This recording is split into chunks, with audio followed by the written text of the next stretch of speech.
Assalomu do'stlar, sizlar bilan bugun Python dasturlash tilini o'rnatish va o'rganamiz. Ism ketdik. Like bilan obuna bo'lishni unutmangizlar. Bitta Python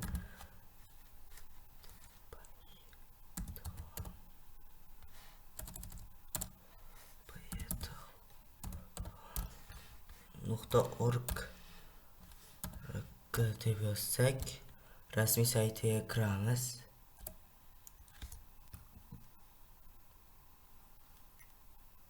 Rasmiy saytiga kirdik. Bitta download bo'yiga kiramiz. Download bo'limiga kiramiz. Bitta yangi nosi chiqqan. Max bo'lsa Max'da, Windows o'rnatib olasizlar. Windowsga kiramiz. Ikkita LED Python 3.9, Python 2.7 versiyalarga ko'rsatib qo'ygan. Buni 3.9 ga kiramiz. Bittadan o'zingizga kerakli joyni 32 ta bitlik yoki 64 ta bitlikni tanlaysizlar. Menda 64 ta bitlik bosasizlar stovka bo'ladi. Menda borligi uchun uni o'chirib turamiz. Keyin bittan stovka qo'yganingizdan keyin dasturni maynalikdan chiqadi. 3.9 bo'lib yoki maynalikdan 3.9 bo'lib chiqardi do'stlar. Keyin uni 3.9 tugishini bosamizdan unisiga kiramiz. Keyin bitta yozib kiramiz.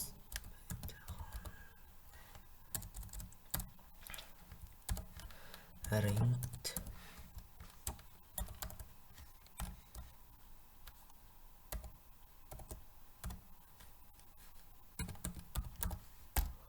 salom desak, mana salom chiqdi.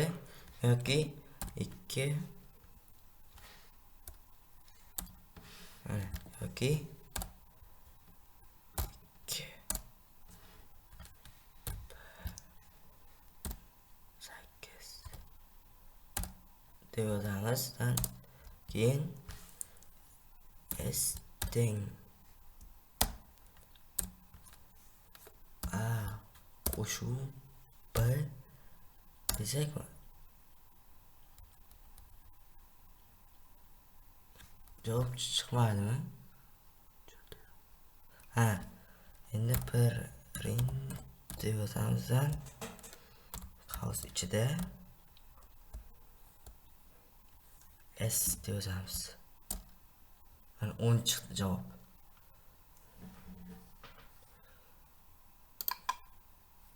Keyingiga kiramiz. Mana oyoq Python joyiga tushib olamiz. Mana idle degan o'z bo'limiga kiramiz.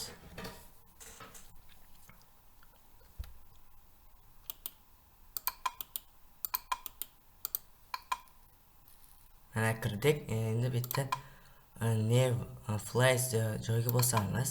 Keyin uni saqlanib qolamiz. Yoki diskga yoki diskga saqlanib qilsangiz ham bo'ladi. Bittadan yangi ochamiz.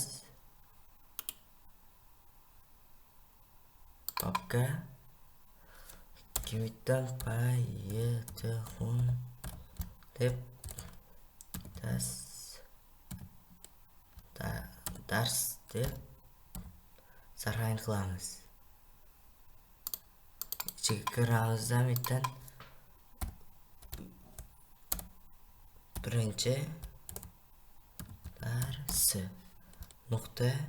.py qo'shishni unutmangizlar. Keyin saqlanib qilindi. Mana do'stlar,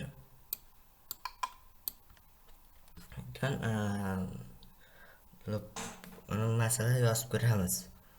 Boyagidek teng 6 b teng 8 s teng ko'paytiruv b